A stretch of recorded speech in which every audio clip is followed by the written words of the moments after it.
সেই গুমের যদি সঠিক বিচারের জন্য আমাদের এখন জুলাই পরবর্তী বাংলাদেশে বিক্ষোভ করতে হয়, এর থেকে দুঃখজনক বিষয় আর কিছু হতে পারে না।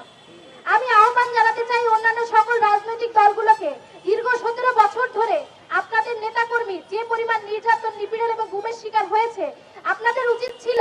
কালকে যখনই আমরা জানতে পেরেছি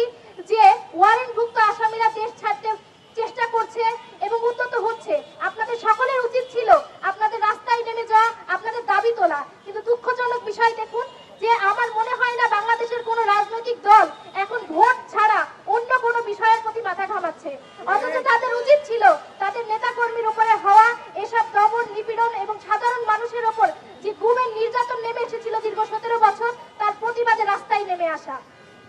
আমি এই সরকারের প্রতি উদাত্ত আহ্বান জানাবো এবং সরকারকে এক প্রকার হুঁশিয়ারি জানাবো যে বাংলাদেশে এই গুমের যে সংস্কৃতি তৈরি হয়েছিল তা সঠিক বিচারের